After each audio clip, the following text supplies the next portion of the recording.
Hey everybody, Larcenies here and welcome back to another character breakdown. Let's just jump right in it, shall we? Today, what are you feeling? Do you have that green thumb? Do you enjoy planting? Do you enjoy nature itself?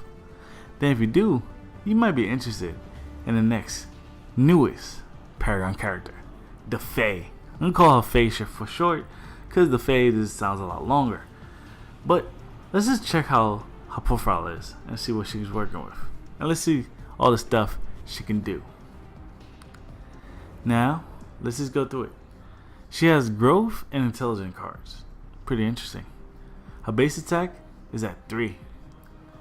Her ability power is at 8, which is pretty good. Durability at 3, and a mobility at 1, means she's slow as hell. Now, based on this, she looks like she's very focused on ability power, but she's squishy and she's slow as hell. So, what the hell can she do? What is she about? What the hell is Fae? Well, let's check out her skins first, and let's see her design. Personally, I'm not sure about the fairy thing, but you know, some people might think it's cool. As I'm not judging, I just said she has some interesting skins. Looking forward to seeing what else she has. You know, this is the challenger skin right here, and this is the one if you purchase with coins. It's the new skin they have, the Frost Bloom, where she's all white. But let's see what the feck can Fae do. Her first ability is a base attack that does 35 energy damage. Now her all-one ability is an interesting one because you want to max out this one and her primary move first. This one is a damage over time little bomb move that does a significant amount of damage, especially when you max it out.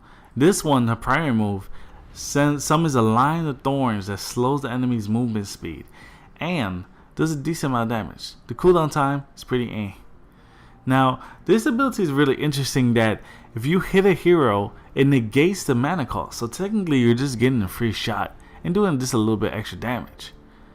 And her ultimate ability, the Tree of Might, the Bonsai Tree, Fly Trap. You summon a big tree that drags any enemy that's near it, close to it. This is good for your combo pieces and helps out the team. Now the interesting thing, what kind of cards do you put on Fae? Now I know you guys are wondering, Larcenies always tells about damage. Well, the Fae's a little different. For her, I put energy damage, granted, health, and cooldown time, and a little bit of mana. Now, you want to really focus on cooldown time and energy damage, because with her abilities coming back faster, she can just become what I call the spam cannon. And this makes her just so deadly. And I mean deadly. She's just a spam cannon and she spams her abilities, doing significant amount of damage. Now, when you start off with Fae, you get 2 support decks and 2 caster decks. First 2 are based on energy damage, the other 2 are just based on like a support build with a lot of cooldown and a lot of damage and some health. Now let's see abilities. Now the Fae, keep in mind, this is all vanilla moves, so she has no cards on her. This is your basic attack right here. You can see the distance with the little flower petals on the ground. It's actually not that bad. It's pretty okay. Now this one, this is your primary move. This is a nice little line of thorns. You can move any direction. This is the farthest you can go. It actually has a great range, so you want to use this as your best. Now look at the thorns. This is how far they go, and just always try to keep that in mind as it slows enemies down. Trust me, I thought they were a little bit more different. Now this one you're not going to notice, but this is the move that if you hit enemies, it cancels out that mana cost. Now this is one of the other moves you're going to be maxing out. This one has a good range of radius. Right here, you summon a plant right here and it does damage over time and explodes at the end. Trust me guys, this one's going to be maxed out with the primary move. Now your ultimate move is also AoE attack, but unfortunately it doesn't go as far as the other move you saw moments ago. But there you go right there, the Tree of Might. But let's just see how Fae does in a fight. Now with Fae, you want to do pretty much the deck I built, the spam cannon, as you can just spam all your moves and they come back in a good decent time. I'm talking about when it's maxed out, you can get your ultimate literally in 30 seconds. Like, look at all these kills. Like, I actually went on a roll with the Fae. Her primary move is good to slow down enemies, even though her movement is at 1. That slowdown time actually is very effective.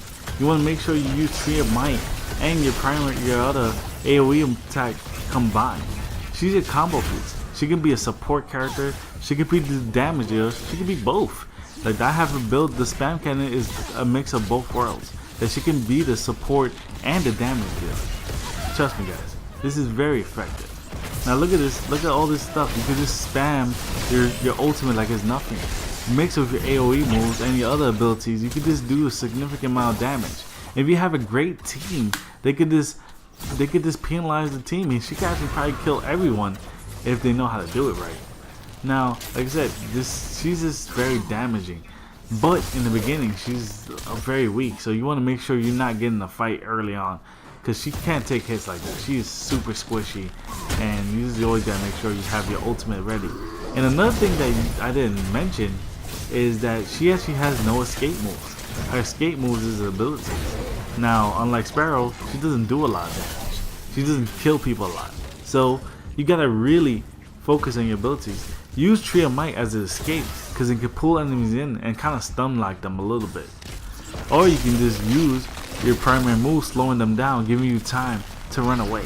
It's your choice, but she has no runaway move. The Fae was surprisingly an interesting character to play with. I actually had a lot of fun with her.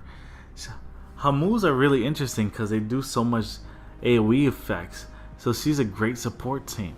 She can do damage, but she's mostly good for support. Not saying that you have to play her as a support, but she really works for a team, especially in the beginning where she can't take that many hits. So you might want to stay near a tank or a damage dealer so that way you don't get destroyed.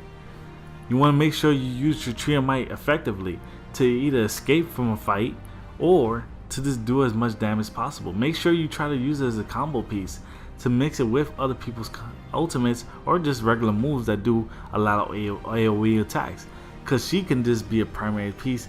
This help win a team.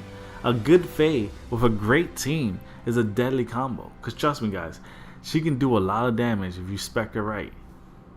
I recommend cards on cooldown, health, energy damage, and a little bit of mana, because you want to get your abilities as much as possible.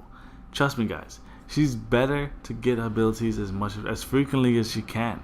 Her primary move, her AoEs, they do a significant amount of damage or just annoy people enough so that way they just don't want to get in the fight. You want to make sure she's a great combo piece. She can help stun lock a lot of people, and she's going to be a very deadly force once people start getting used to her.